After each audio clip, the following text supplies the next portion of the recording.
Prosit Neujahr, dass ich mein Dialektexperiment mit einem Bericht über so eine schreckliche Katastrophen wie da im Kanton Wallis beenden muss, tut mir richtig weh.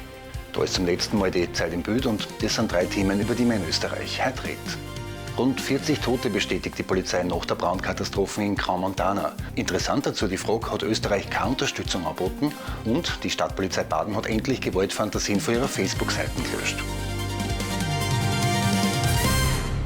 Nach der Brandkatastrophe in der Neujahrsnacht im Schweizer Nobelskiort Crans-Montana hat die Polizei jetzt rund 40 Tote bestätigt. Und etwa 115 Menschen sind größtenteils schwer verletzt worden. Wie es genau zu dem Brand da in der Bar-Le-Constellation gekommen ist, wird immer noch ermittelt.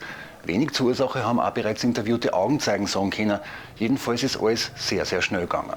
Die Walliser Behörden sprechen deshalb von einem Flashover, also eine Situation, wo sich ein Feuer innerhalb von Sekunden auf einen ganzen Raum ausbreitet.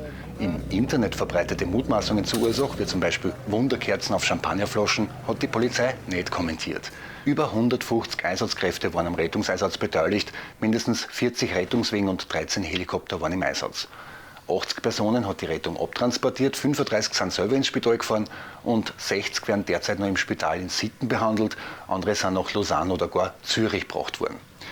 Die Identifizierung vieler Todesopfer könnte wegen der schweren Verbrennungen Tage oder Wochen dauern, heißt's.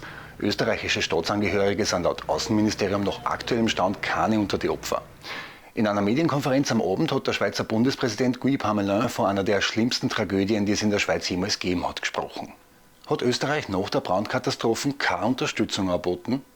Auffällig war die Aussage vom Walliser Kantonsratspräsidenten, der erwähnt praktisch alle Schweizer Nachbarn, Italien, Frankreich und Deutschland, die angeboten haben, Brandverletzte zu versorgen. Österreich glänzt in der Listen durch Abwesenheit und ungeachtet der Frage, ob das geografisch sinnvoll war oder nicht, immerhin hat man Schwerverletzte auch bis nach Zürich geflogen, hat man weder der Kanton Wallis noch unsere Bundesregierung ein Hilfsangebot Österreichs bestätigt. Naja, bei unserer desaströsen Budgetsituation müssen wohl Thoughts and Prayers reichen.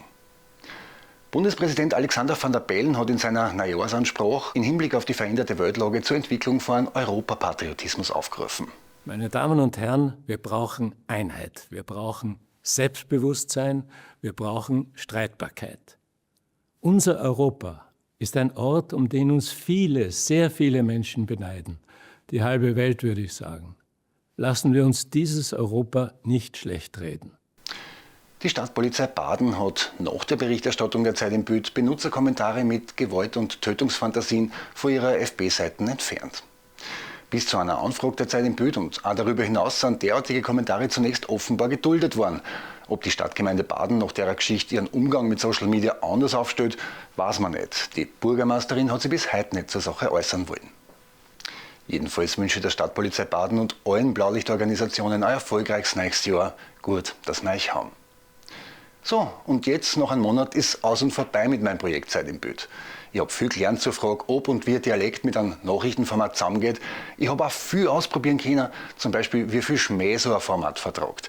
Ich habe auch gerade ein bisschen zusammengerechnet. Aus dem Nichts hat die Zeit im Bild knapp 400.000 Views gekriegt, mit ungefähr ein Viertel davon Komplettansichten. Für so einen Content ist das nicht nix und dafür sage ich Danke.